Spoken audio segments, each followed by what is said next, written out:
Thank you for coming. We're gonna make some history together today. Is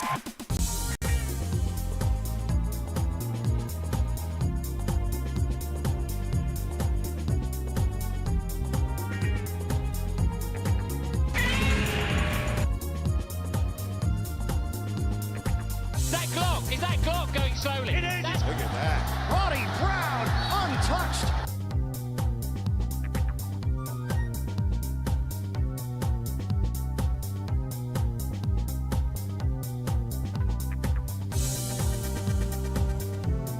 Boom, boom, boom. Muffins.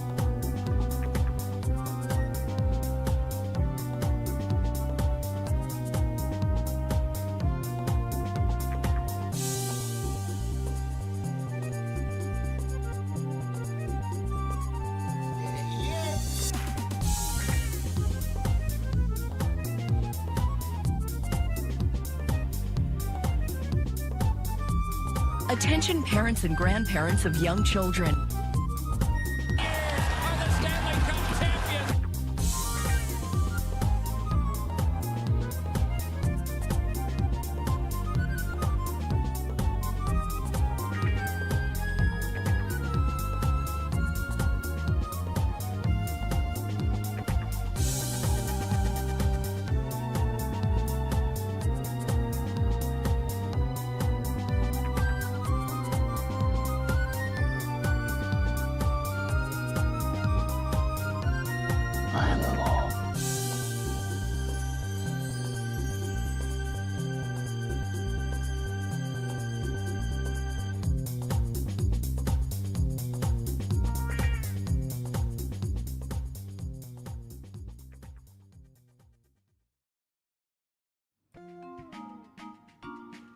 Ahoy, everyone!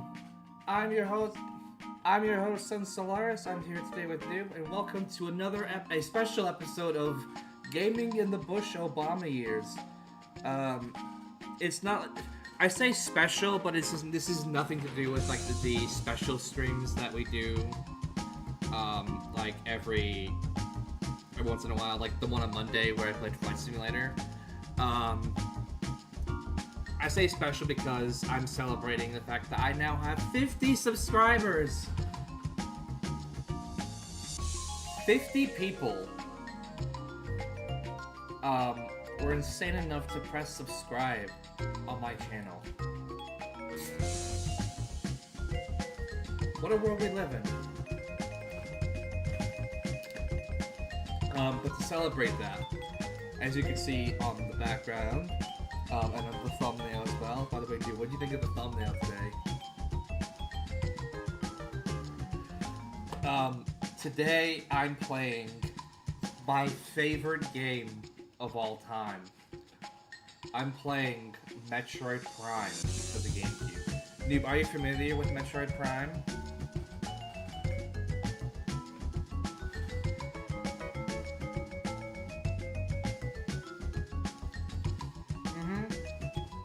The best part is, Noob, when this game was first announced, there was a lot of backlash. I remember reading about it. Like, there was the reaction from people about this game was very negative.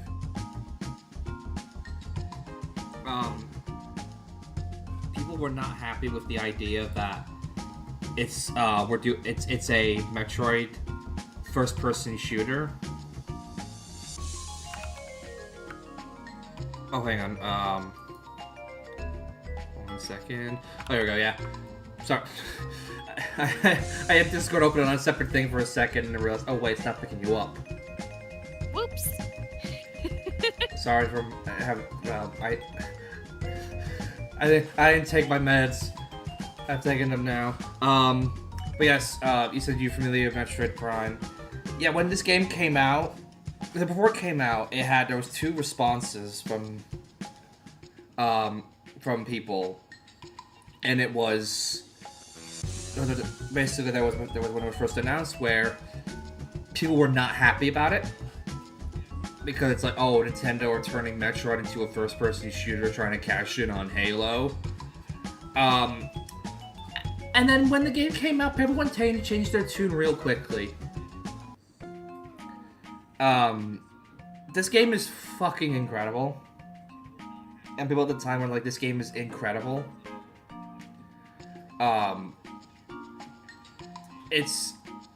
This game came out in 2002, and yet it feels like, aside from the controls, it feels like it was made today.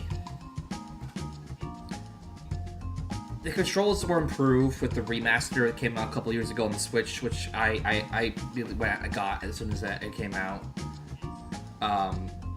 But let's move on to. Oh, hang on.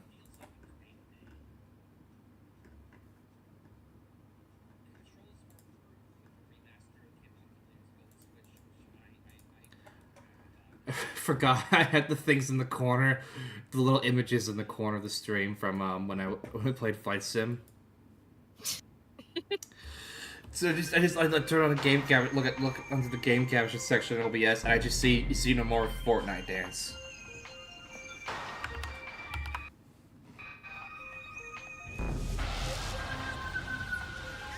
As soon as you get into that menu. The music is so good.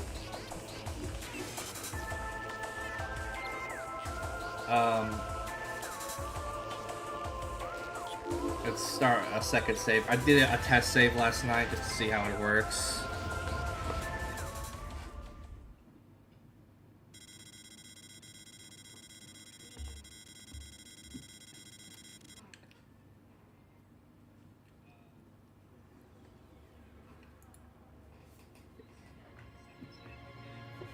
Somewhere in deep space, John Metroid responds to a distress signal.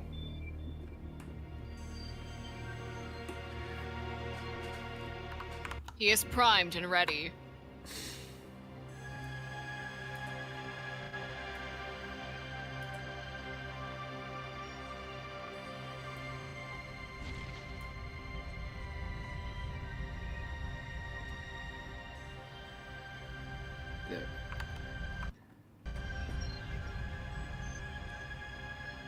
I know the textures do look a little dated because this is a GameCube game, but this is running at native resolution as well.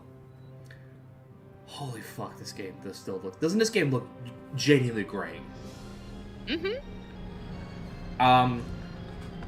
This game came out in 2002, which was a big year for games. 2003 had a lot of incredible stuff, but I'm just gonna read you just some of the games that came out in 2002, sorry. A little bit. I actually had some thoughts to them when I wrote this list down. Metroid Prime, of course, my favorite game of all time. Metroid Fusion, which is the sister game to this, side-scroller, more like classic Metroid 2D side-scroller for the Game Boy. Thinking about Game Boy Advance. Last week I said GTA Vice City came out in 2003. I was wrong. Came out in 2002. But Vice City came out in 2002. That's actually my hot take for GTA is that's my my favorite GTA game. Well, that and GTA 5. But Vice City, I love the music of it. I love just the imagery. I love like that setting of like. I mean, a lot of it comes from my love of Miami Vice, which I'm pretty sure I got into that because of Vice City. But I love like that retro '80s South Florida aesthetic.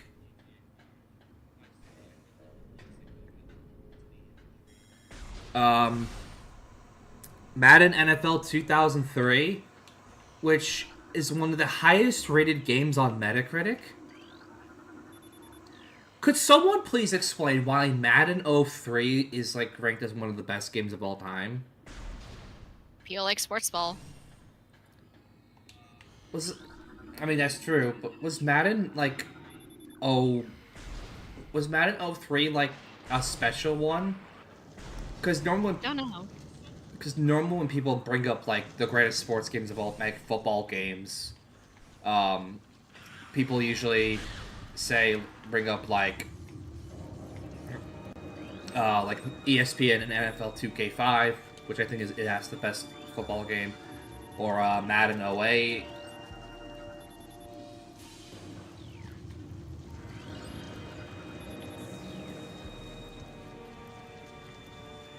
Alright, I've said this before, by the way. I fucking hate tutorials in a lot of games. But I really appreciate a tutorial that's done well. This game does. Metroid games have just the best tutorials, because they basically introduce you naturally to everything you're gonna need to learn in the game. And it gives you all the abilities just to give you a glimpse of what you're going to be able to play, what the game's going to be like later on. And then it takes everything away, and then it's like, alright, now go searching for stuff. Go explore the map.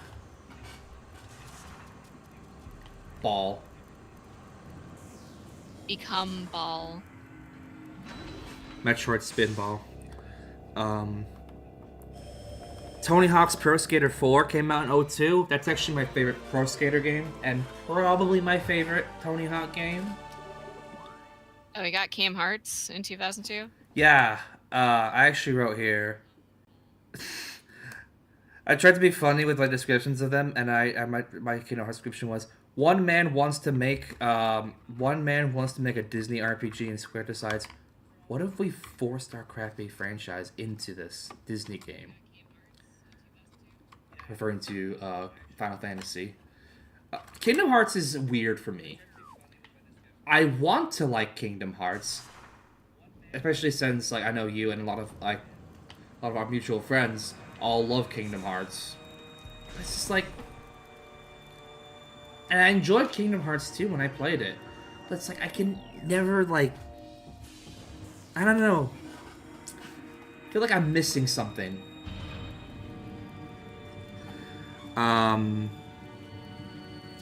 Automodelista, which is kind of a hidden gem, I'd say, to an extent. Racing game for the PS2 and I think Xbox as well came out. But it's what's cool about it is it's got a cel-shaded art style, so the visuals hold up incredibly well. It looks gorgeous.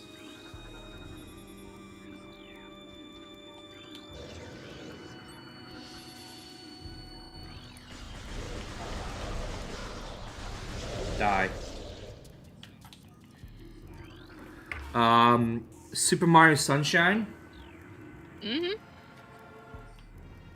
That game is alright. Of the Mario 3D games, actually no, Mario 3D World, 3D Land might be the weakest too. But I kind of considered Mario Sunshine is one of I was gonna say, if you ignore those, it's the weakest, but that's like saying Toy Story 2 is the weakest, or Toy Story 3 to me is the weakest of the that trilogy. It's still an incredible game. It's still an 9 out of 10. Tom Clancy's Splinter Cell. Back when Ubisoft weren't fucking retarded. If you haven't seen the news, by the way, oh shit. Ubisoft, it came out that Ubisoft have actually canceled the new Prince of Persia game they've been working on. Which is frustrating because it's just do Ubisoft even want to make money? They're fighting for their life at the moment, and they're just what if we just cancel? What if we stop making money?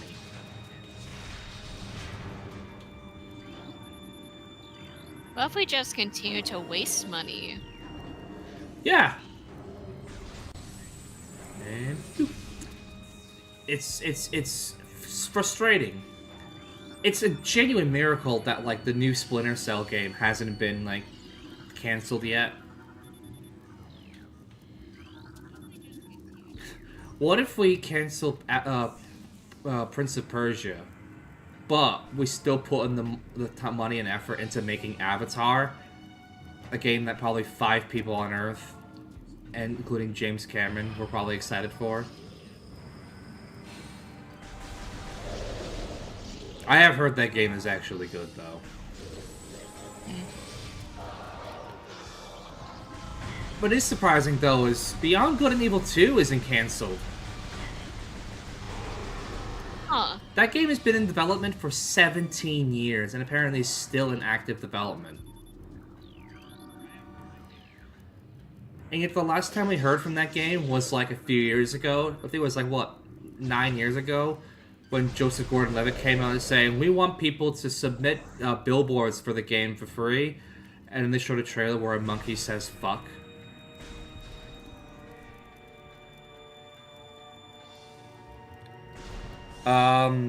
Freedom Force, which is Ken Levine's cool little, like, homage. Shit. A cool little homage to, like, Silver Age comics. Ken Levine being the creator of System Shock and Bioshock.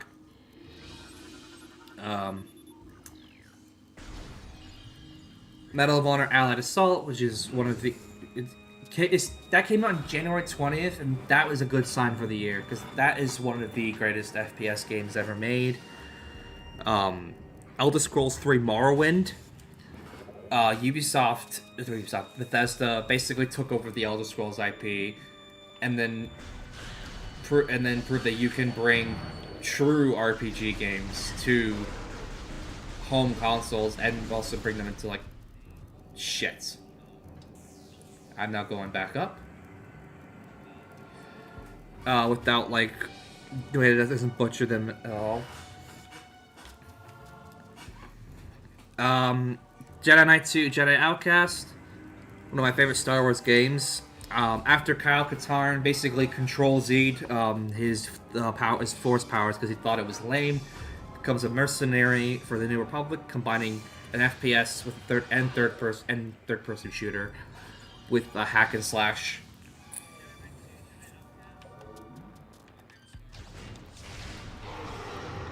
Oh shit, he went flying.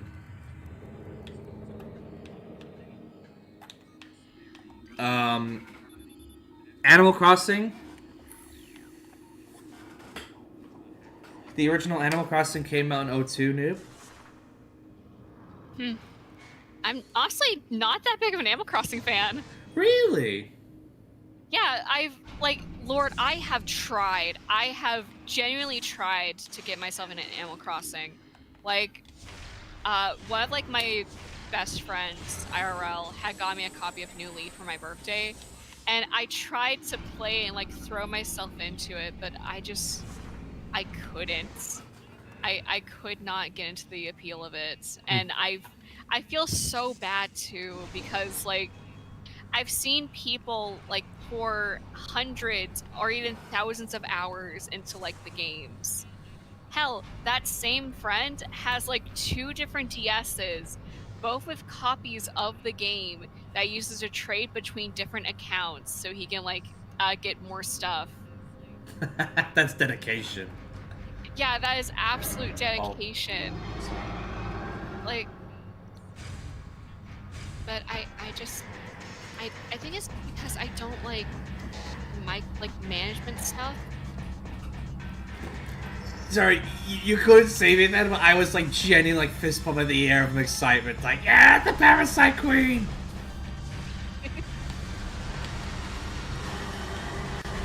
The music in this specific boss fight, it's one of my favorite like pieces of music from any video game ever.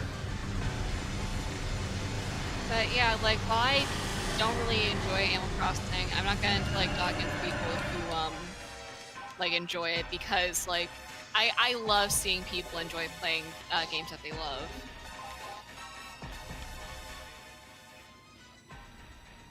Dolby? Could you surround sound? Yeah, turn music down and volume down in the game a little bit so I can still hear properly. Animal Crossing is...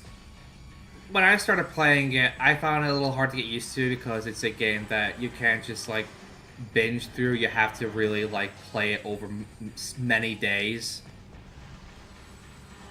Yeah, unless you have a friend who already has a copy of the game and like has thousands of hours who can just give you a fuck ton of bells to like sort of give you a little boost. I don't think you can even do that in New Horizons. I was able to like have that happen in New Leaf apparently. That was like what my friend had done once I popped in the game. Like he got into his own game, DS download played or like DS like shared or whatever. And was just like, okay, here, have a few bags that have like fucking 9,999 bells or some shit and have some fun. I was like, oh, okay. Yeah, I remember. I guess I could pay off a little bit of my debts. Yeah, Animal Crossing. I'm pretty sure Animal Crossing taught many people on the economy and debt.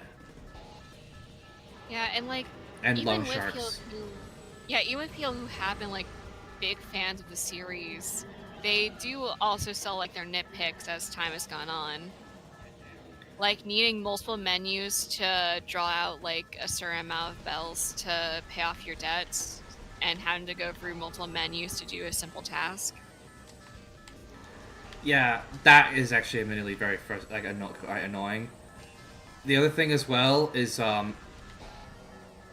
this is specifically a New Horizons critique. Nintendo being so afraid of the idea of people potentially quote-unquote cheating, they basically locked it so you can only have one save file per console. So if you have multiple people playing on one Switch, they demand you just buy a second Switch if you want to have multiple save files. Otherwise, everyone on that console has the same island. That's stupid. Yeah. Nintendo don't understand people who play video games, I feel. Because I still remember in Smash Bros. Brawl. Because remember they did the story mode and they never brought it back because Sakurai was butthurt that people would upload the gameplay footage onto YouTube, and it was like, that's supposed to be a reward for people who played the game, and you're just posting it on YouTube? Fine, you're never getting a story mode again. I mean, people are gonna post it onto the internet because it allows people who maybe like don't necessarily like playing the game or who don't really want to play the game or get the console, but still want to like, watch people play the story. They can, see that for themselves. On top of It's that, also like some of that, Oh. reviews of games and stuff like that on the internet do actually have an impact on like whether you buy or purchase a game or not. One of my favorite games of all time is XCOM 2, and the only reason I started playing that was because of Angry Joe's review of it, of all people. I still remember playing Jet Set Radio one day, and at that review came on in the background, and then listening to him talk about it, I was like, what the fuck? This game sounds incredible. Then looked at the footage of it on the video, and was like, holy shit, this game actually looks incredible.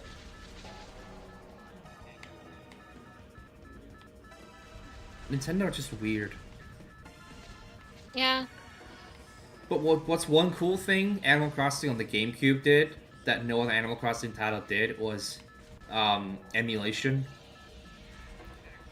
You could actually get NES games in the game, and you can actually play them. So you could have like Super Mario Brothers, Duck Hunt, Legend of Zelda, Ice Climbers, Get Icarus. What would you say is the best game that came out in 2002? Let me actually look at a list because I don't really have memories of games coming out in 2002 because I was born that year. Oh! Another game that came out in 2002 that I forgot to mention. Wind Waker. Oh yeah. I still want to play that. I never played it on GameCube originally. But I actually played it when they remastered it on Wii U. I actually got it. So when you got... I remember getting Mario Kart 8 when it came out. And as a little promotion they did, it was like, if you buy Mario Kart when it comes out, you can get a free game for the Wii U. Just try and encourage people to play the Wii U more. And then one of the free games on there was Wind Waker. I put in so many hours of playing that while watching a regular show on Netflix. There's Sly Cooper. Oh yeah, the original Sly Cooper, Ratchet and Clank came out that year as well. Scooby-Doo Night of 100 Frights. Yes, a certified Get Boy classic. Metal Gear Solid 2 Substance, which is the enhanced port of Metal Gear Solid 2 Sons of Liberty, with new missions, new bonus content. It's sorry, go on. Oh, it's worth it just for the bonus mode where you can skateboard around Arsenal gear as either Snake or Raiden. It's actually a lot of fun, and it was meant to promote another skateboarding game Konami had made, but it was like, why would I play that when I can play Metal Gear Solid 2 and I can skate around Arsenal gear as Snake? We do also have a game that changed people on the internet forever, Star Fox Adventures.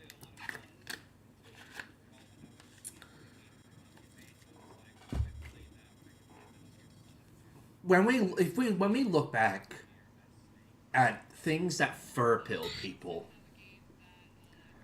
Star Fox Adventures definitely had a huge hand in that. Oh no. I'm looking for a list of video games that released 2002 on IMDb. Yeah. I found one that's at number 65, despite having one of the lowest ratings. Donald Trump's Real Estate Tycoon. With a 1.3 rating. And sandwiched between Dragon Ball Z Budokai and Viet Cong. Wow. Also, this part of the game, I remember being blown away with the opening of the game, and then this really cemented it as, oh, this game is incredible.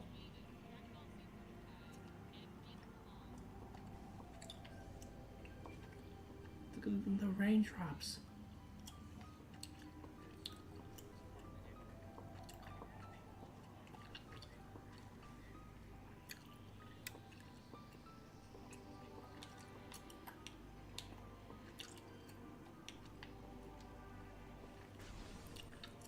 Oh yeah, you were saying, Noob? oh yeah, I'm trying to find a few more.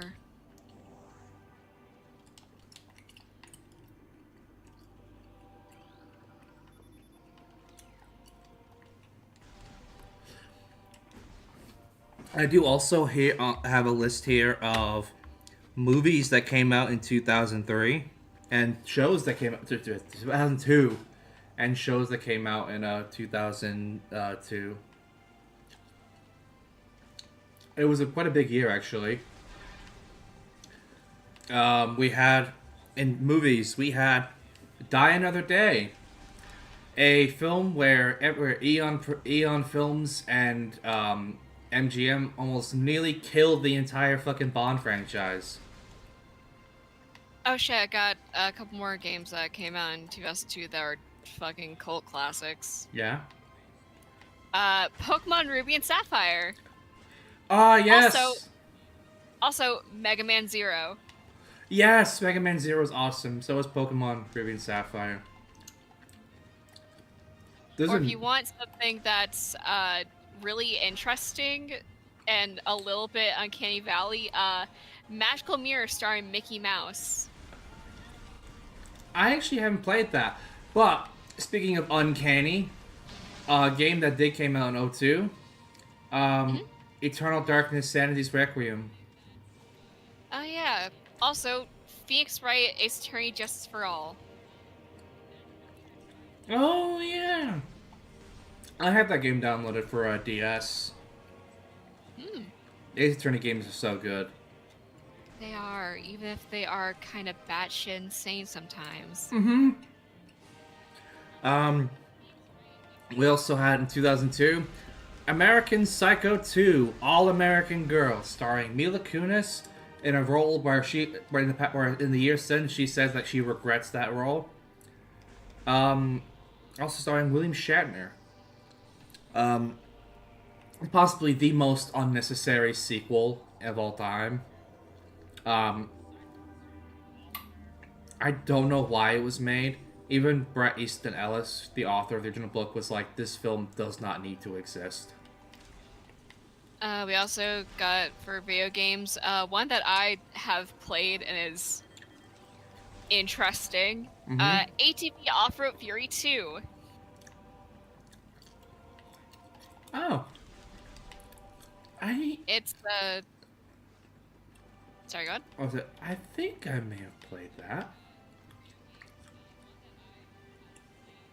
Oh, there you go. There's where I'm supposed to go, I believe. Shinobi. I haven't played that one, actually.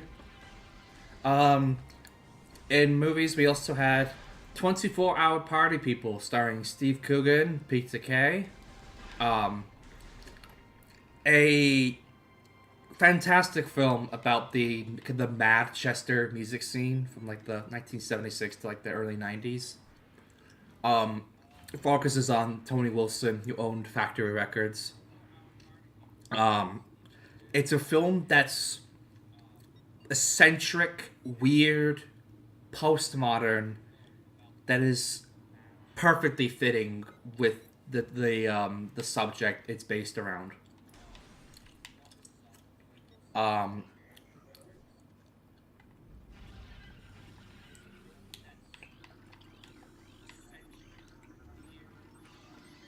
Oh, I do have a very interesting one for a game that came out in 2002. Oh? JoJo's Bizarre Adventure Golden Wind for the PlayStation 2. That was the fighting game, right? No. Oh. Or sort of. So this game was actually set to release worldwide. However, there's a lot of musical references in JoJo's Bizarre Adventure, as like most JoJo fans know. And there's like a lot of localization issues. And apparently, they were against releasing it worldwide and just scrapped that because there's a disagreement between Hirohiko Araki and Prince about what to rename Giorno Giovanna Stan Gold Experience. Of course Prince was the one to have an issue.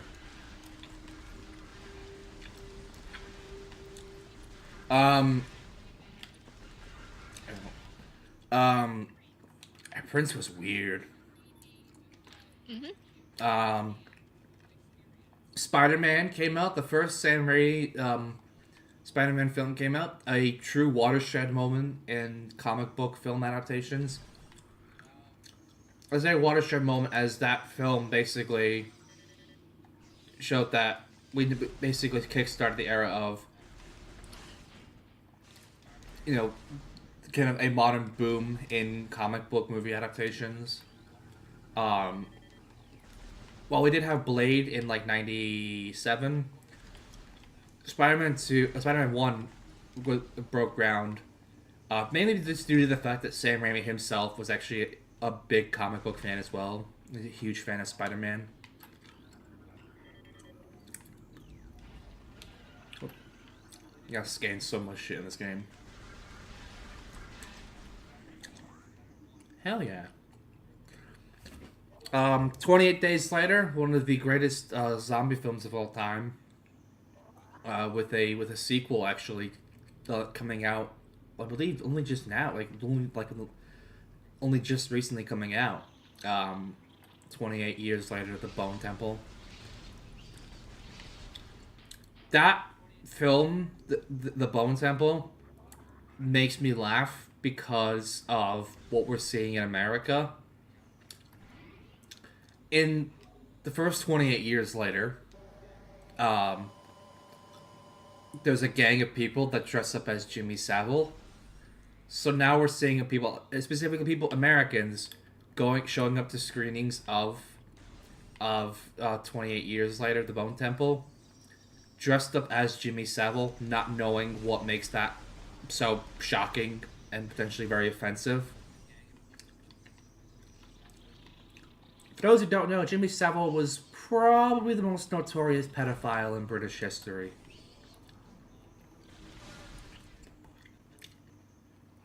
And speaking of pedophiles, The Pianist came out in 2002. The Palme d'Or winner that year, directed by Roman Polanski, who fled the country fled the United States in the 70s after forcibly having relations with a 14-year-old.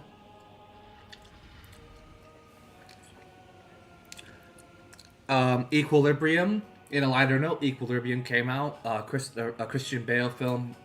That fantastic film. That's just super stylish action gunfights.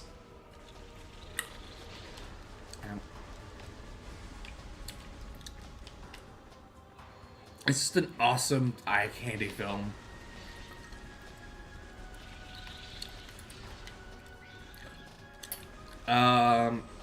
Scooby-Doo came out as well. James Gunn's Scooby-Doo. The film where we almost got Tim Curry as a Scooby-Doo film, only to be robbed by due to the sheer presence of Scrappy-Doo.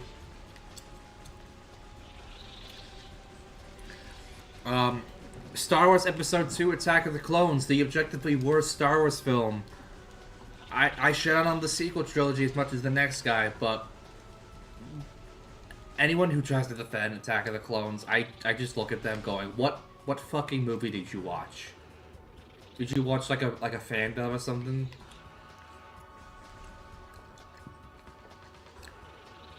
Eight Mile came out. The Eminem film. A George Clooney starring remake of Andrei Tarkovsky's 1972 sci-fi masterpiece Solaris, which is not where I got my name from, by the way. The name actually came from a portmanteau of the computer virus Solar Sunrise, made for the Solaris operating system.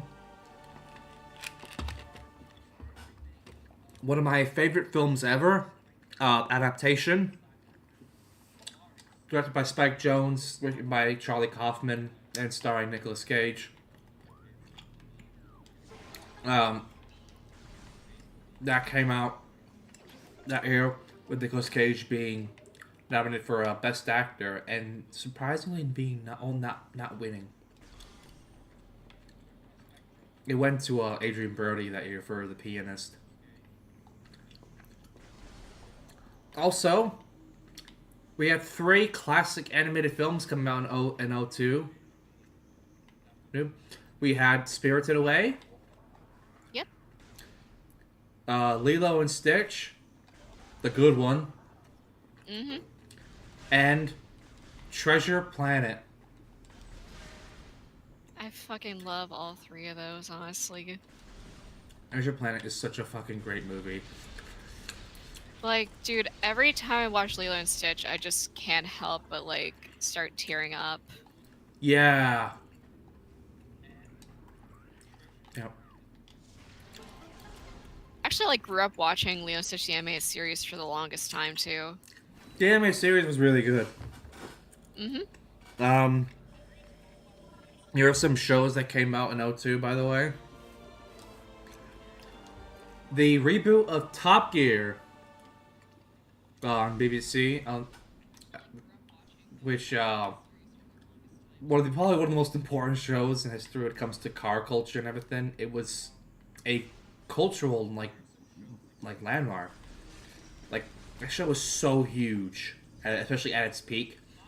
At its peak, the waiting list for tickets to attend a filming of an episode of Top Gear was like 6 years.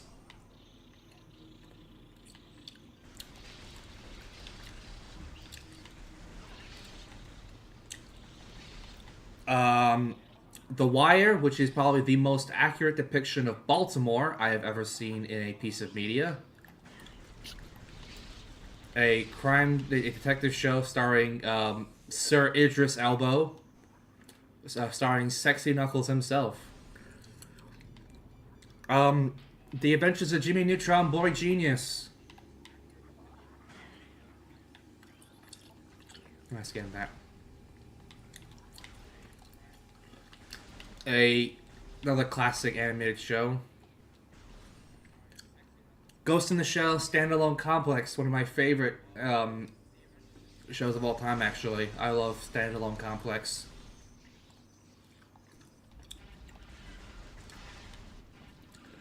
It's a good... If those who haven't seen it, it is a great... what do you call it? Like a stopgap between the kind of lightness and kind of more fun, playful side of the manga, combined with the serious, deep philosophical themes of the movies. Like the best scene to sum up Standalone Complex is the scene where the comic relief mass-produced robot tank starts explaining individuality and life and death to one of the main characters.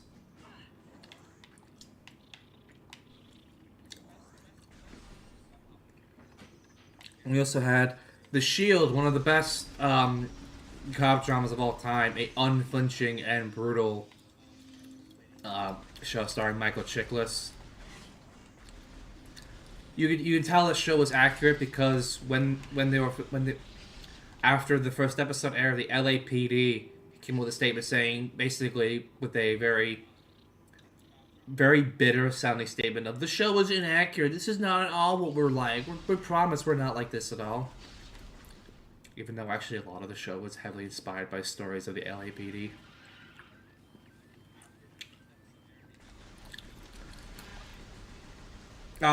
Transformers Armada, the first show in the Unicron trilogy, came out. Naruto made its debut in 2002. I'm to show everybody and their mother as pretty much has seen at this point. I actually just started to watch it like about a week ago. What are your thoughts? So far, pretty good. Like, I attempted to watch it years ago, but just couldn't really get into it. But then, like, Zach, like, he's a massive fan of Naruto, had gotten, like, the hankering to rewatch it. And so, me and Shaq decided to join him, and I actually started to enjoy it. And I think it's because, like, watching something with another person, and that person, like, talking about how much they love the thing, then makes you be like, huh. You know, I can start to understand the hype, because then, like, you have people talking about the thing with you. It's not just your own thoughts. That's why I love whenever I show, like, films that I really love for movie nights. Like, it's fun to make fun of bad movies, but I also love showing movies that I myself really love, like Old Boy, for example.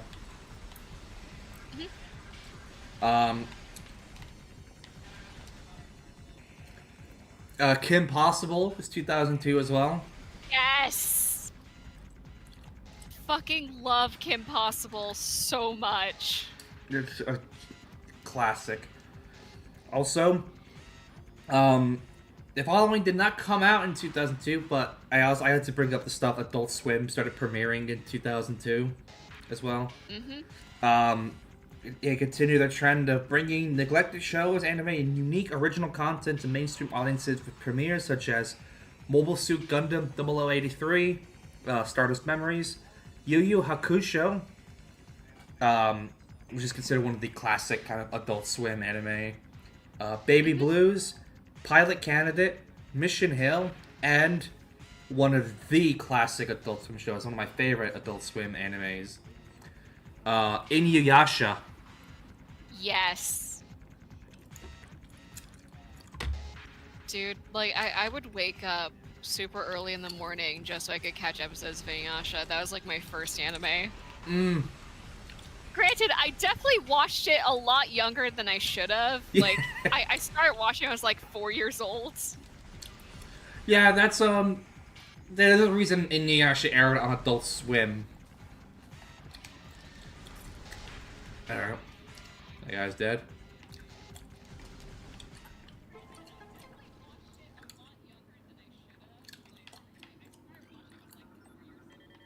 You guys, I forgot to scan that guy. And now I get the morph ball. We're making great progress. Yay. Actually, on my desk right now, I actually have a figure of Samus from Metroid Prime 2 specifically. And next to her is the morph ball. I love Metroid.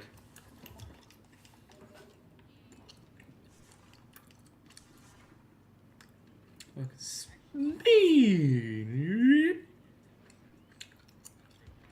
spin.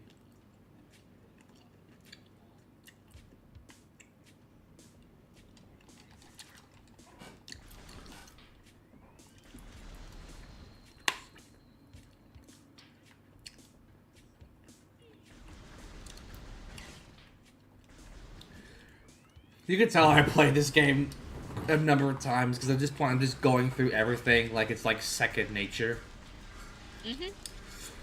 Fuck.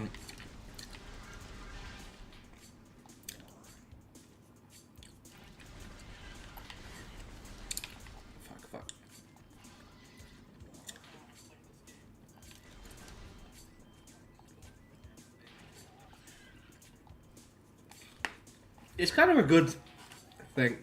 But that kind of hit 50 subs because I actually was kind of struggling for ideas on what to play this week. I had a couple ideas, I couldn't decide on it. And then once I saw that little marker go up to 50, it was like, yeah, I know what I'm doing now. I do have plans, by the way, for 100 subs. If 50 subs has me playing my favorite game of all time, then if I ever hit 100 subs, my plan is to play what I deem to be the worst piece of shit I have ever had the misfortune of playing all the way through. Fallout The Frontier. What'd you say, noob? Oh, I was about to say, like, I even have it as like a little sticky note on my monitor. Oh yeah, I forgot about that. If you want to help me reach my goal of replaying garbage, abhorrently bad garbage, feel free to like, comment, and subscribe. And don't forget to ring-a-ding that bell icon so you can get some notifications on the new streams. Yes, I stream 3 days a week. This is the main series on my channel, Get Boy, where I cover games released between November 2000 and January 2017. The November 2000 for when George W. Bush was elected, and then January 2017 when Barack Obama ended his second term as president of the United States. And the whole go, meow.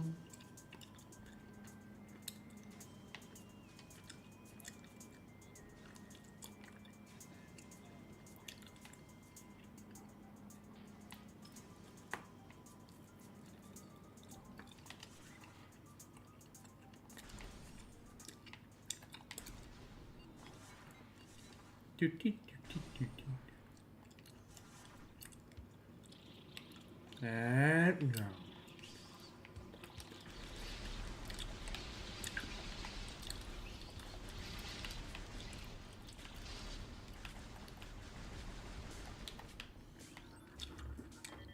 Hang on. Yeah, I use the miss sounds with that, right? Yeah, I do. Alright. It's with the mosquitoes. Fucking hate those things.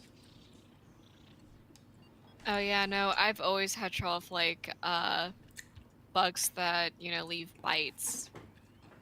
Mmm.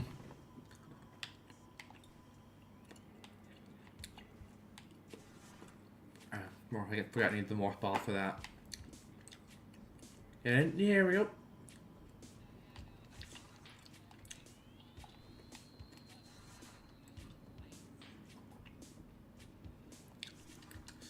Doodly, doodly.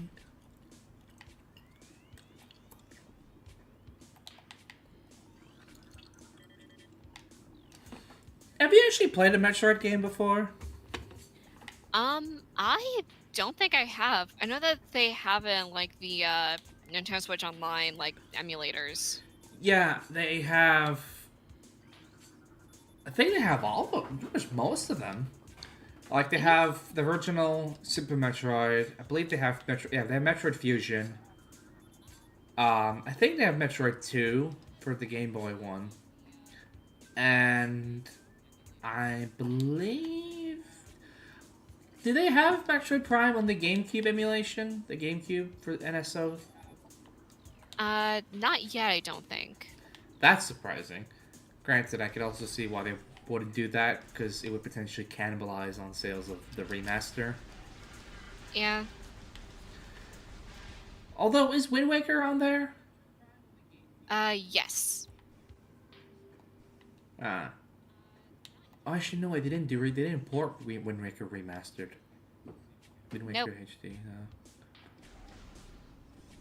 They did Skyward Sword, but Oh, yeah. Oh, yeah, Skyward Sword. Hey, I got a new which that enemy one's tag. pretty fun. It is. It is. I need to give it a proper go one day. I wanna if I properly like replay it, replay it. I'll have to do it with like try and hook up my Wii sensor bar to like my PC through some way, just so I can play with the Wii remote, because that game was designed for that.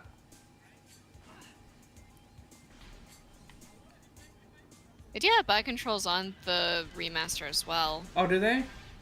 Yep. One of the issues though with the remaster is they locked behind quality of life stuff behind an amiibo. Oh, fuck that! Yeah, like being able to return to the sky from like anywhere on the surface is locked behind getting the Zelda and Loftwing amiibo. Does it work if you just have a regular Zelda amiibo? Nope.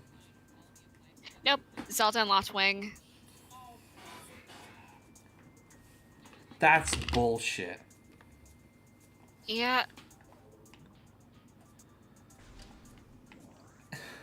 I miss when Nintendo were in dire straits.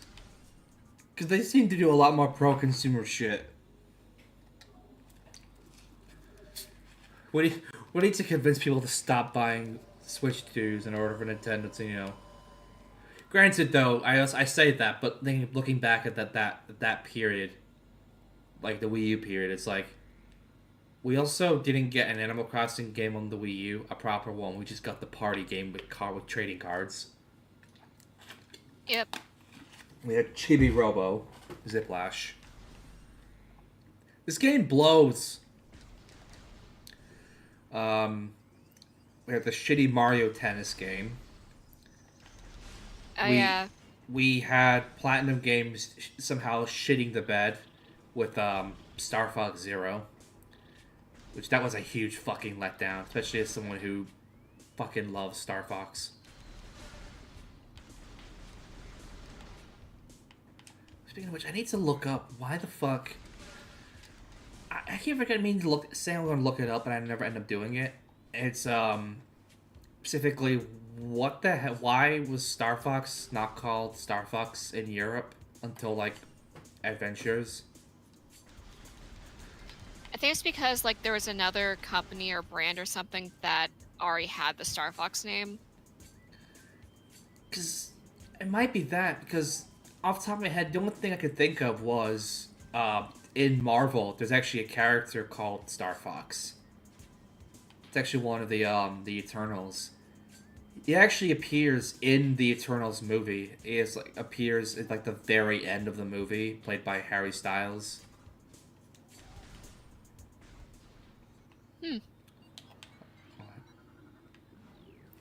And now I just descend into hell.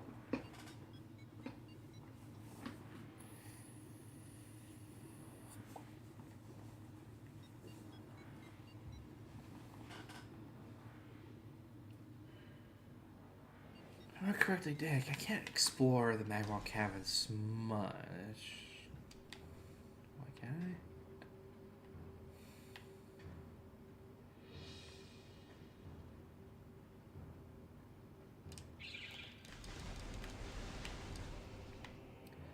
I love the way they managed to adapt this, the way the enemies. I love the fogging effects. They managed to adapt the way the enemies play in to this like the 3D environment. Retro Studios really just took the 2D game and adapted it into 3D in the best possible way.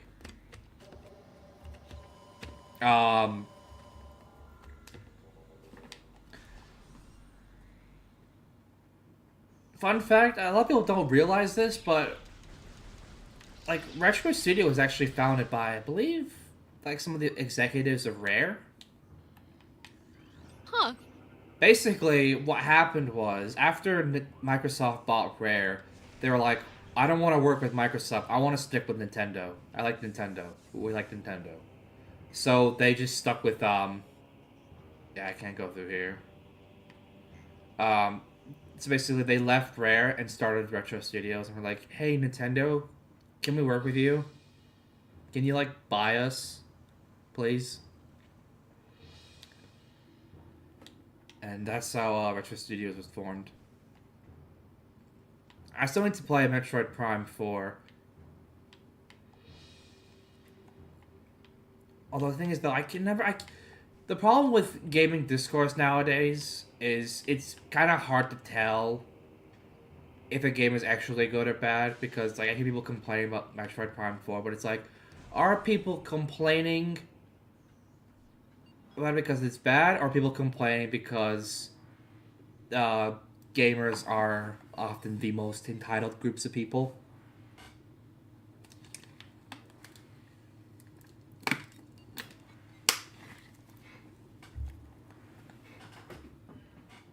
I do also still need to play Metroid Dread, though. I don't know why I still haven't played it yet. Because Metroid Dread is I've heard is incredible. And that was a game that I remember when they announced it again a few years ago, and I was genuinely shocked because that was supposed to be a DS game. Because actually, they even reference it. Metroid. There's a reference to Metroid Dread in Metroid Prime 3.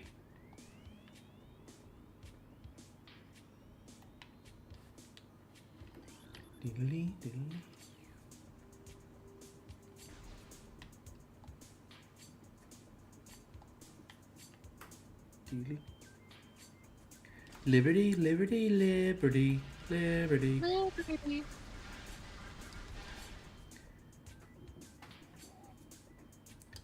Metroid Prime, brought to you by Liberty Mutual.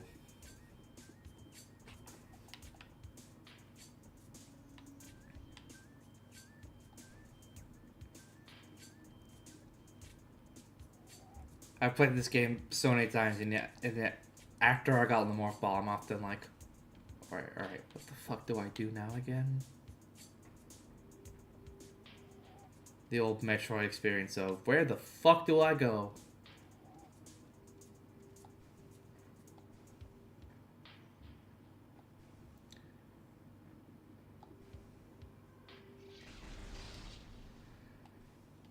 At the time when Metroid Prime was in development,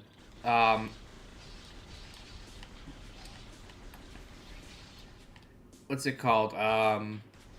Retro Studios actually had 3 other games in development. They had this one. They had... I forgot what the other one was. There was one of the what one of the other ones was, and the other one was an original game that was like an RPG, third-person action RPG.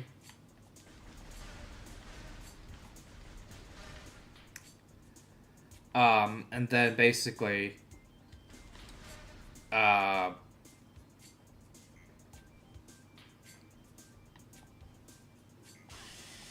basically once like development of this game was like kind of a nightmare. Shit. Basically it got to a point where it's like, fuck it, let's just scrap these other games we're working on and just focus on making Metroid Prime. Just try to make that game good. Keep pressing the wrong button. Ah, here we go. Yeah, I think this is the right area.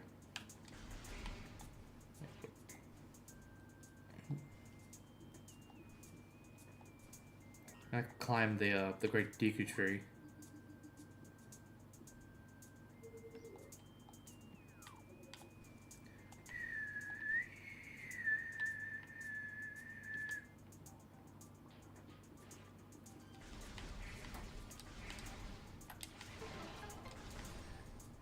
Into the door I go.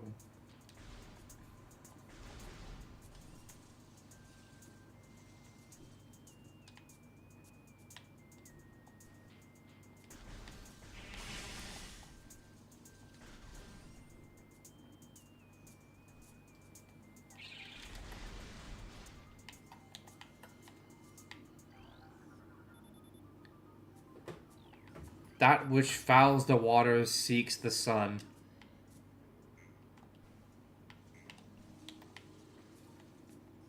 Luke, remember the sense of mother.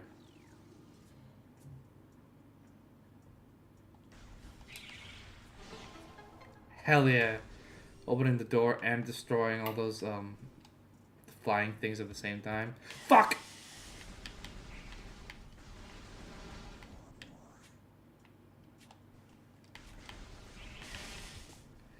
That's right, there's supposed to be like there's a unlockable thing here.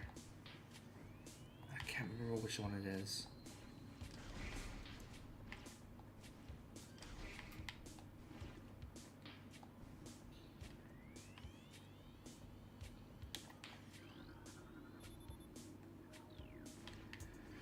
That was, yeah, it's the runic symbols. May as well scan you.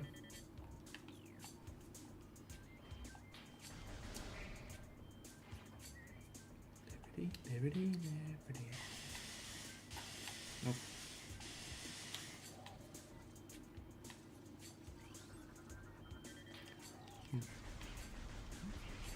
Exploding mushrooms.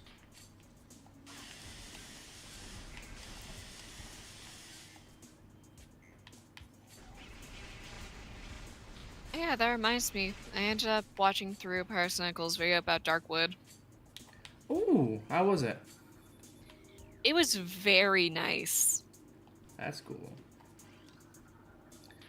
Still don't think I've seen it. I haven't seen it because I do want to play Darkwood at some point. Because I really want to play more stuff from New Blood.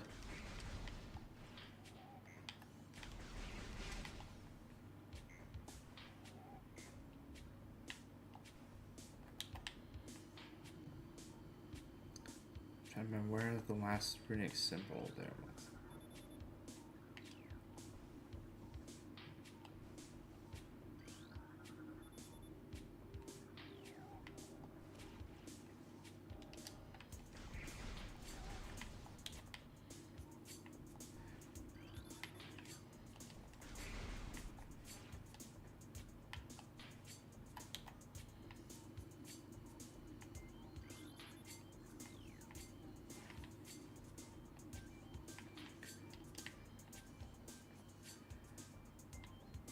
Where's the little full one? I can't remember where it was.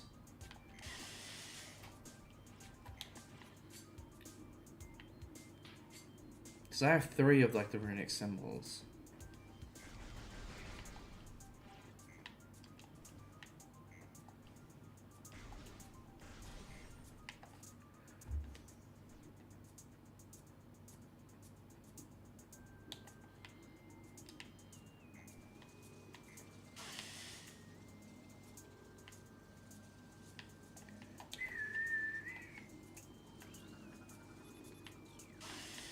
Wait, what did that say? In a sacred hall.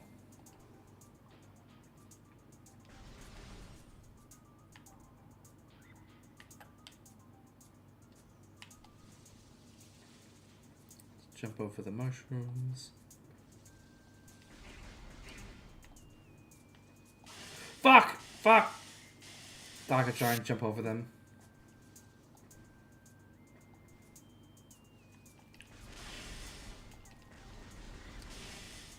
How did that damage me? Oh, probably because blast radius.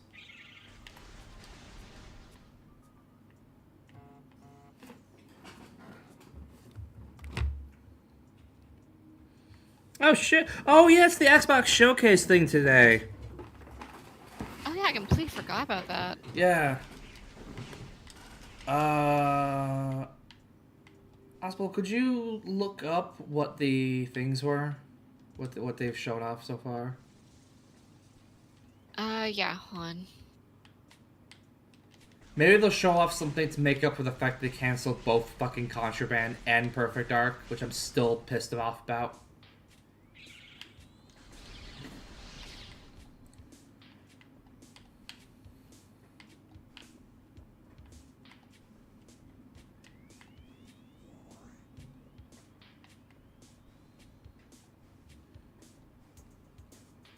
Tell you what, I love Xbox, but they do some of the most stupidest decisions. Granted, a lot of them aren't really the fault of Xbox themselves. It's the fault of Microsoft themselves. Xbox, I don't hate. Microsoft, I hate. A look at Forza Horizon 6. Oh, hell yeah. A new game from Game Freak that's not Pokemon called Beast of Reincarnation. Yes, that's their new, like, RPG. Kiln from Double Fine. Oh, hell yes. New Double Fine game. More stuff from Fable. I forgot that game was coming out. And that's it. Not that bad, actually. Mm-hmm.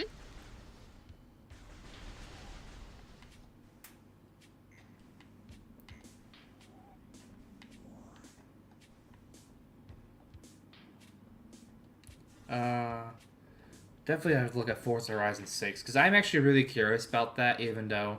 I'm excited that they're doing Japan as a setting. I just hope they don't make the same mistakes they did in Forza Horizon 5, where the map itself was designed around a gimmicky Battle Royale mode that no one ever played.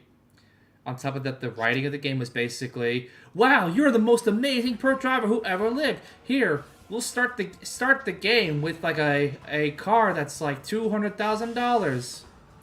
You're amazing, but everyone speaks like the most watered down, safe form of like corporate Spanglish. Like everyone be like, "Oh wow, nice to meet you, excellent race driver. You're such a cool amigo."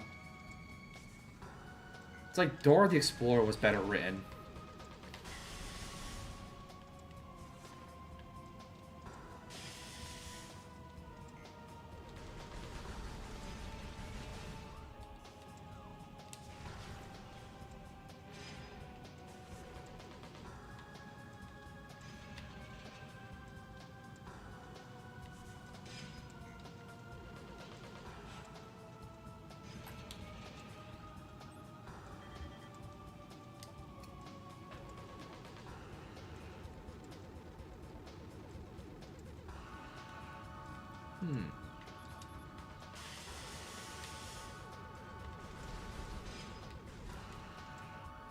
Why do I keep pressing Z? I need to come back to that. Oh no, I'm actually stuck here.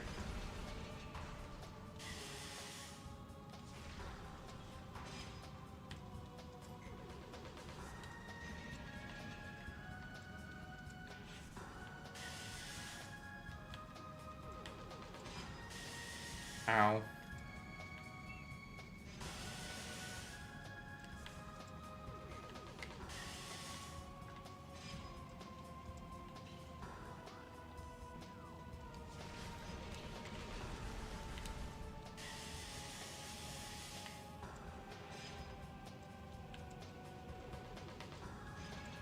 Oh, there we go. I'm stupid.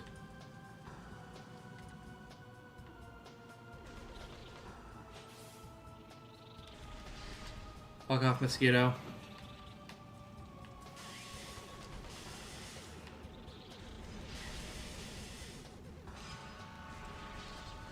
There we go.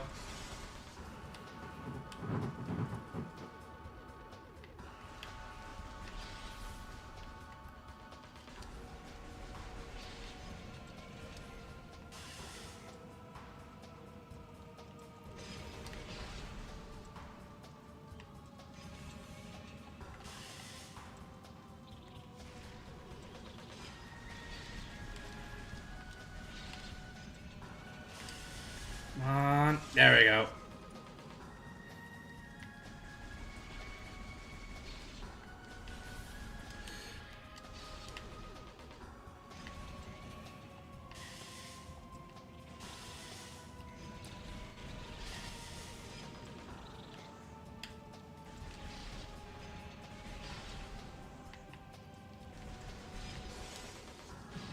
Yay! Explosion.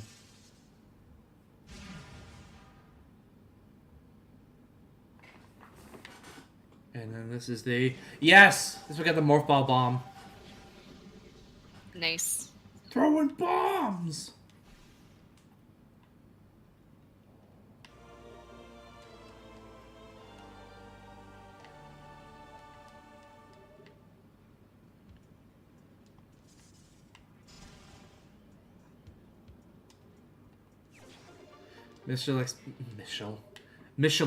Michelin tires acquired. Miss expansion. Samus is the the first Nintendo character to also be a Michelin star chef.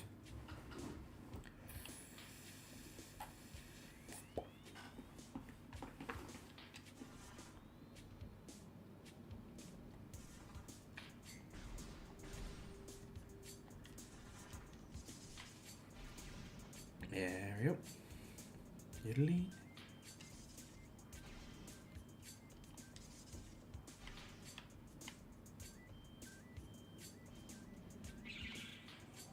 Bye. Ow. Oh shit. There we go. Hell yeah. I forgot about that little bastard. I forgot,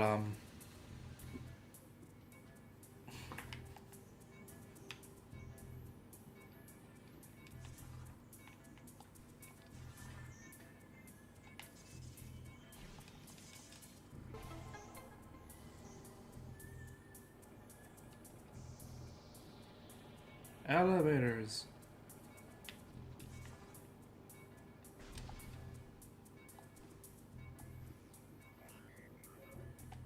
Oh. Oh, fuck! Foreign technology.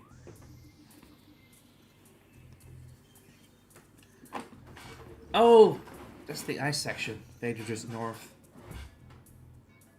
One thing I love about this game is all the biomes.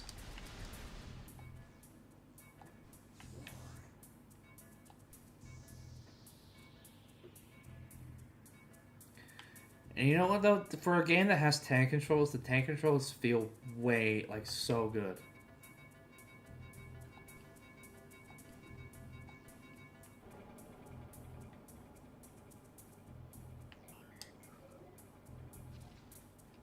I feel really bad that like anytime I hear biome, I just like my brain really goes, biome like Minecraft. That's actually how I discovered the term biome.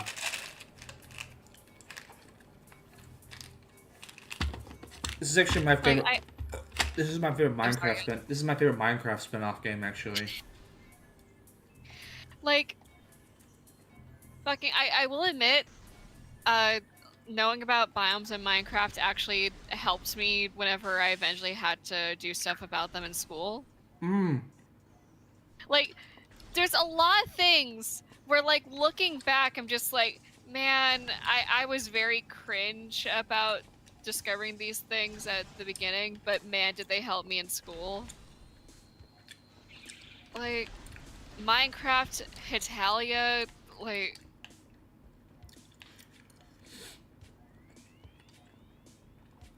There is, like, one example of, like, a thing that I ended up, looking at or reading, and it helped me in school, and it wasn't cringe, and that was a series of unfortunate events by Lemony Snicket. That book is peak. Yep, the second book is actually what taught me dramatic irony before I learned about it in school. Oh. Yep. Although, okay, so here's the thing, though. I love series of unfortunate events, but every time I hear it, I just think of that one deleted scene from the movie, the bad movie. Which I still haven't seen. I always think of the deleted scene where it's like the wedding, and then the two guys like sat at the wedding. They're like, do I get some Chinese after this? Yeah, let's get them.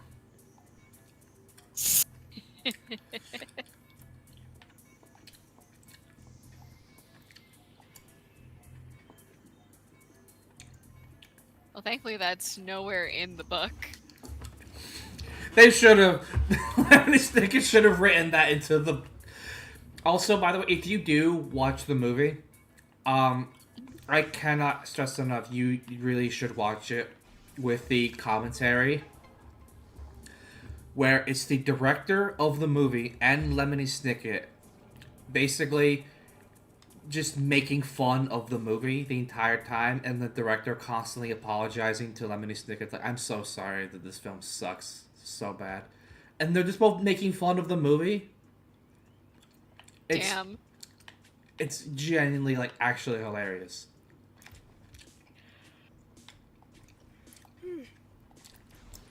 Alright. The door.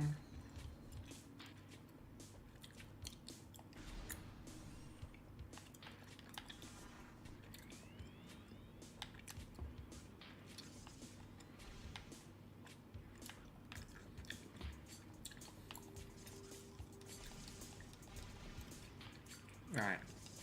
Get the things in there.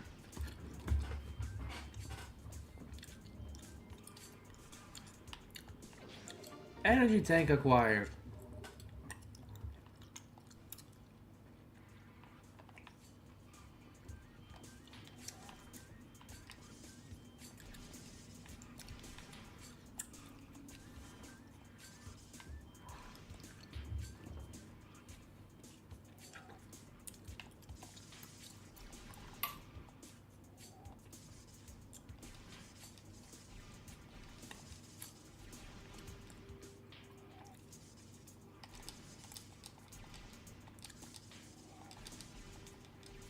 How did I do it again?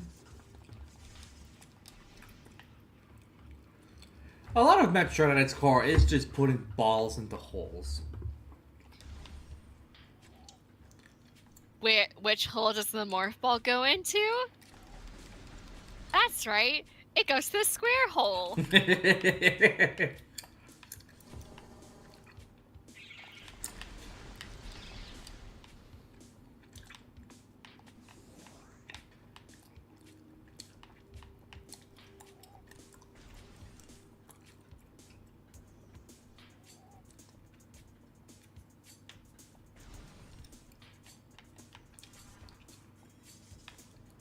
Nah. Alright, so that's the thing I'm not supposed to go to yet. I don't go to yet. Because that's the spider ability.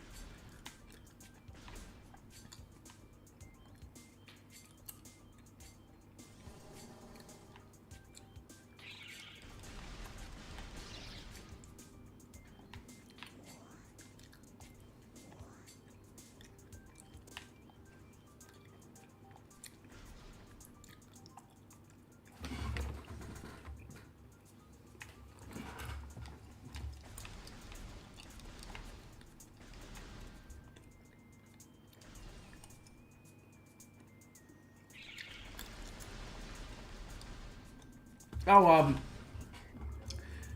by the way, noob, the flight sim stream the other day, and that has taught me 2 valuable lessons about streaming. Taught me 1 about balancing audio. We could barely hear ourselves on stream the entire time, and then I didn't know this, but I now see why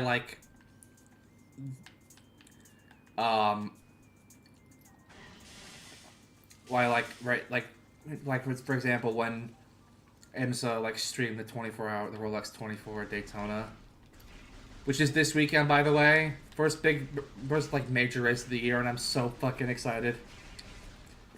We get to see Rexy come back. Rexy's coming back. Yay!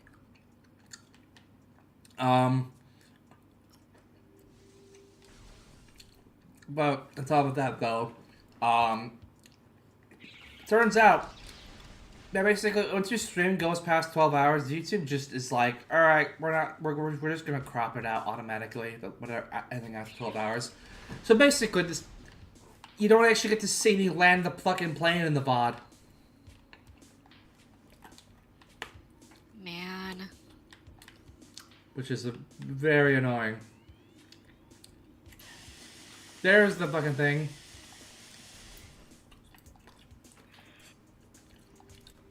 The landing was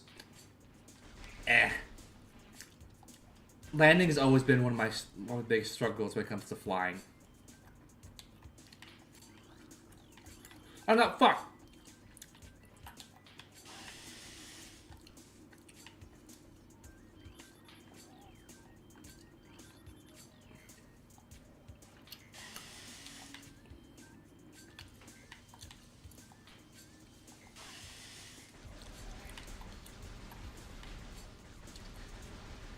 But on the bright side, at least I managed to land the plane safely and everything.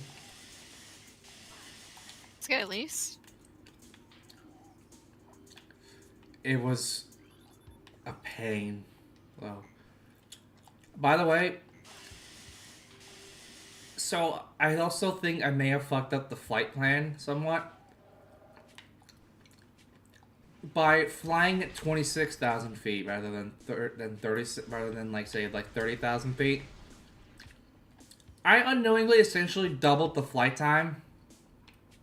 Ah.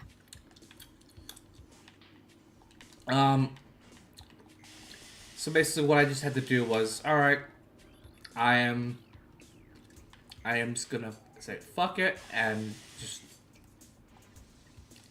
basically use the teleport function in the game to just teleport just a little bit closer. Not too close. I still like to be able to do some flying and everything. But yeah, I still got to fly to. We still flew to Japan though.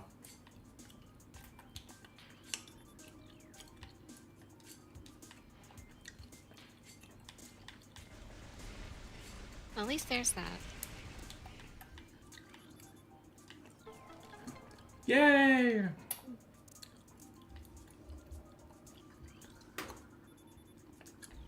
The gate has been unlocked. It's what it should say whenever you come out the closet. It's like, the gate has been unlocked.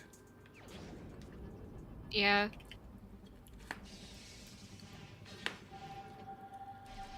Now I've unlocked the charge beam.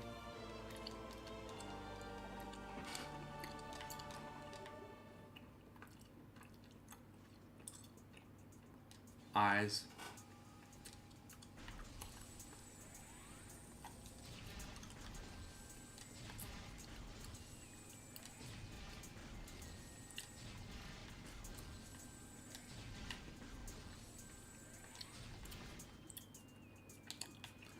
Yeah, skin this. Ooh, more lore.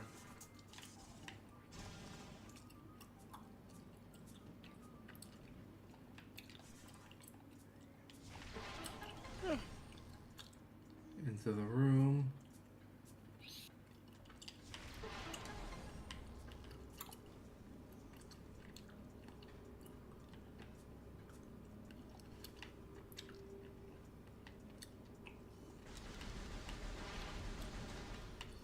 Ah, this room is useless to me.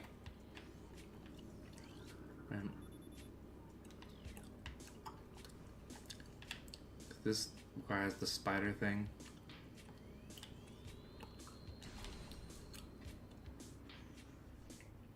Yeah, I am not looking forward to like the next weekend, Oh, why? like this weekend. We're getting hit with major snowstorms throughout the U.S. Oh. All the meteorologists are saying like, oh, we're gonna get anywhere between like 13 inches to 18 inches of snow. Oh. Yeah.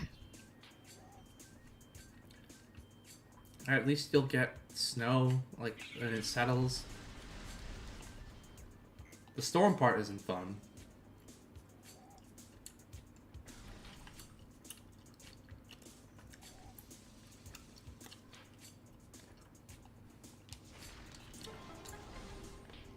And bloop, save.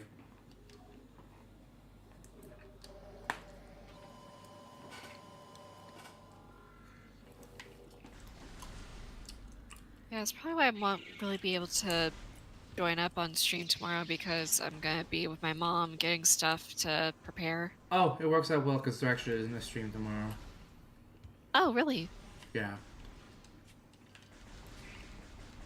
My friends is coming over. They're coming back. Alright then. Yeah, so it's like, so it's like, you know, spend time with them while they're in town.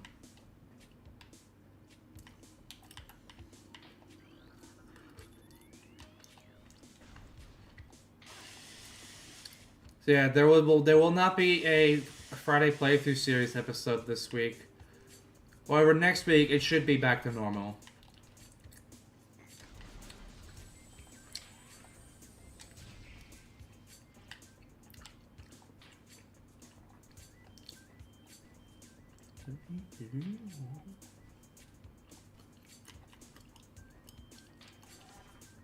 Now I can go through here.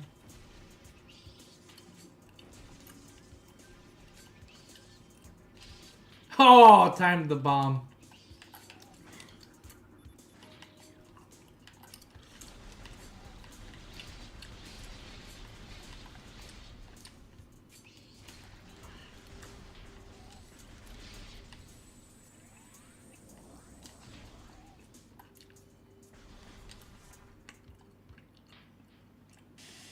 Ow.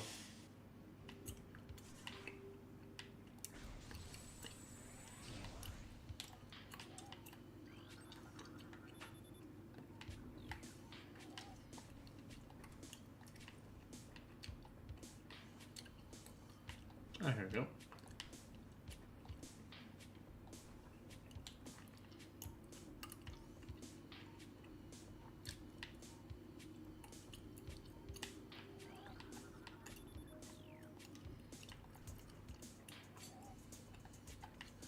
Alright, so there's another one here that I'm missing.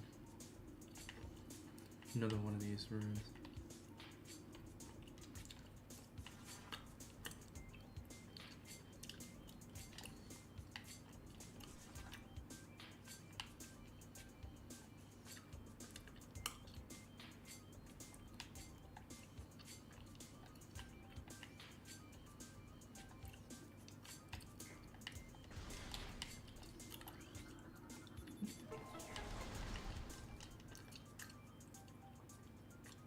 Open sesame.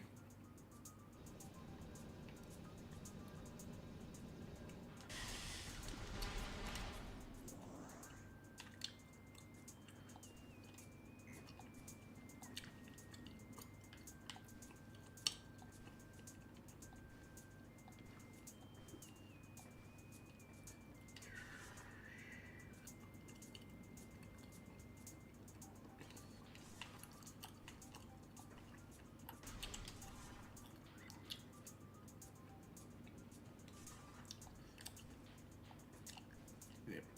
And up here.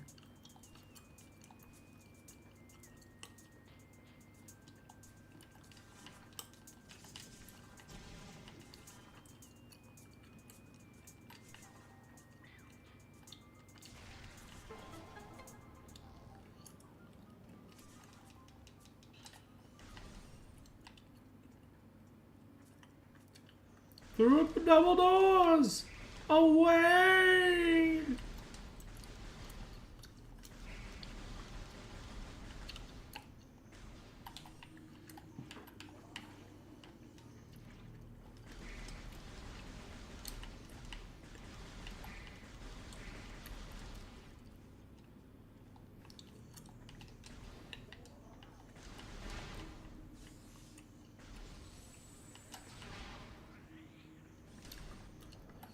There we go. Apparently I'm now fighting Biolante. Oh! The other day, Noob, I actually played Magic for the first time in a while. How was it? I won a game! Let's go. Nice. Basically, my strategy was I call it the Swiss military strategy,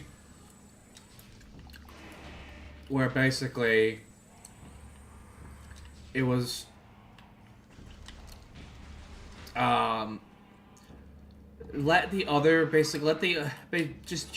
don't attack anyone, let everyone else fight each other, but slowly build up your hand and everything, like your board, so that you're basically just so fucking powerful.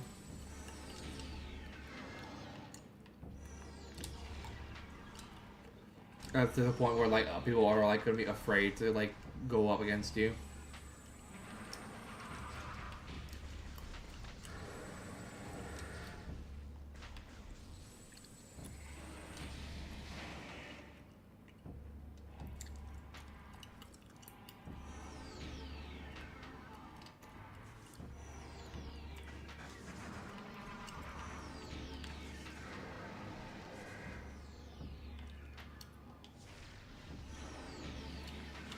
What the fuck do I do? Forgot how to beat this boss now.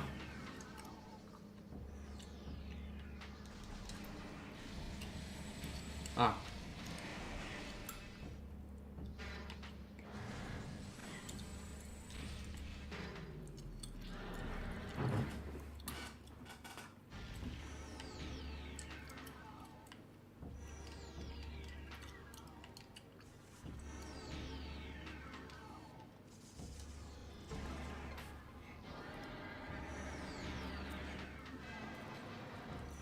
At its core, Metroid games are pretty much just puzzle games.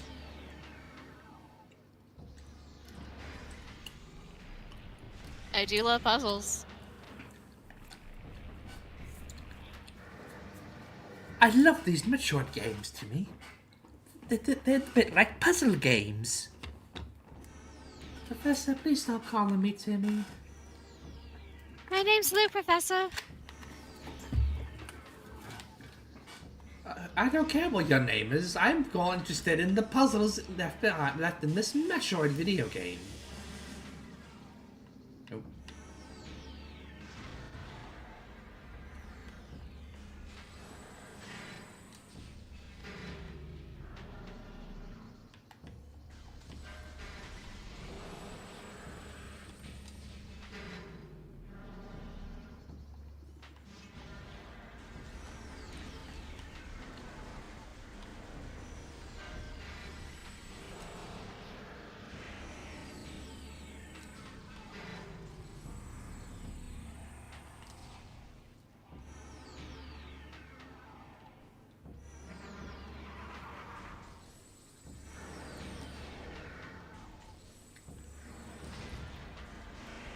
Why won't this guy stay dead? Ow.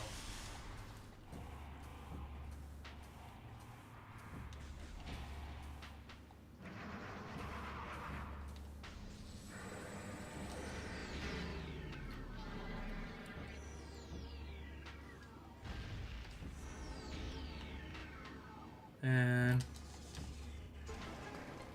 throwing bombs!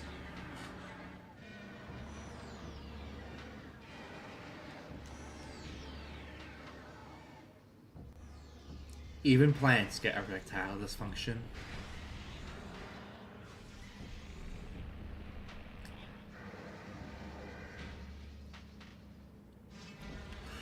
fuck off.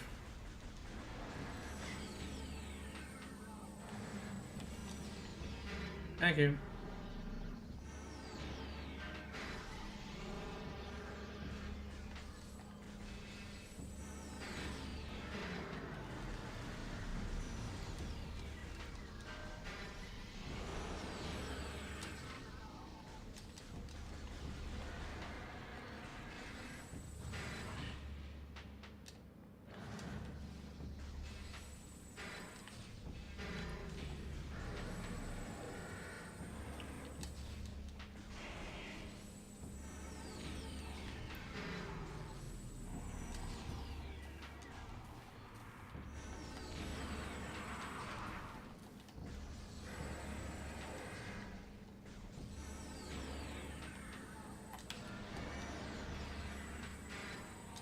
There we go.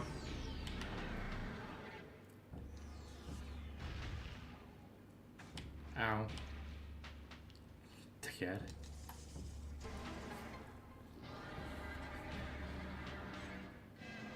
Oh, he's on fire. Oh, he's burning.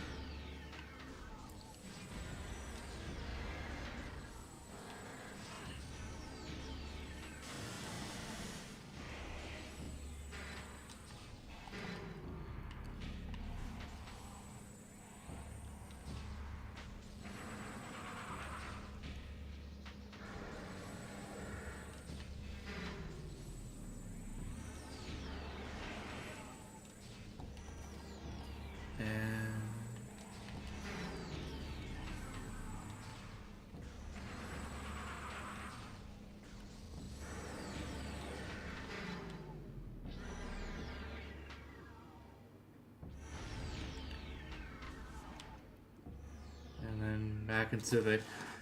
I don't think the square holes in this game, I think these holes in particular are hexagonal. The circle goes in the hexagon hole.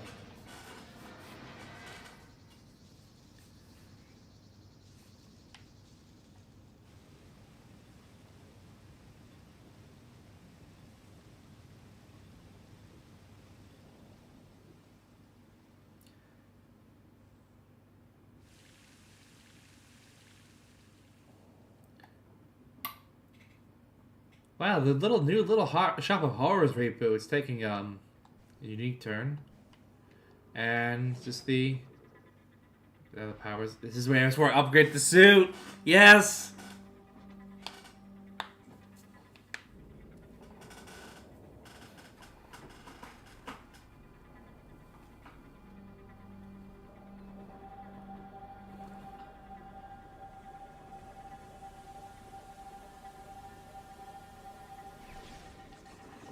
Yes! And now I'm back to where I started.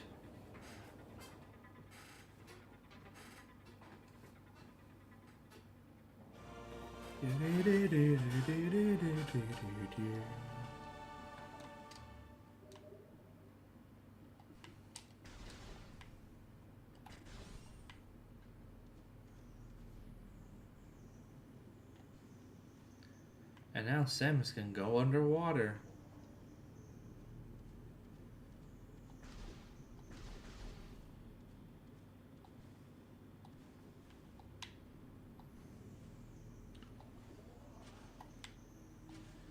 I don't know why, but being underwater, especially just walking around underwater, it really reminded me of that fucking expedition I did with Toby and Zach on No Man's Sky.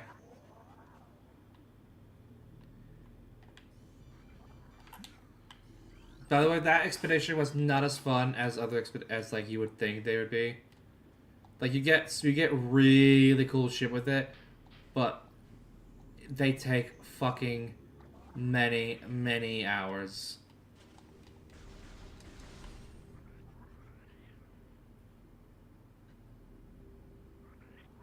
I'm trying to find a safe spot. Wait a minute.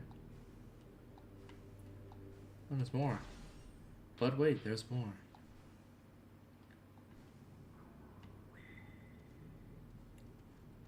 fish.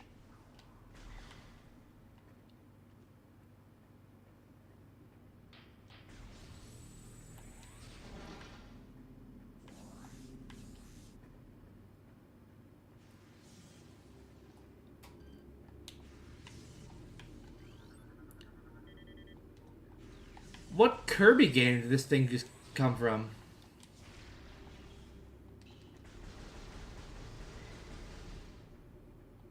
I'm gonna say Squeak Squad. He does look like a Squeak Squad enemy. That made Canvas Curse. Either way, one of the DS ones. I actually have those games downloaded. I want to try and play them at some point. I do maybe at some point would like to do a Kirby month. That would be nice.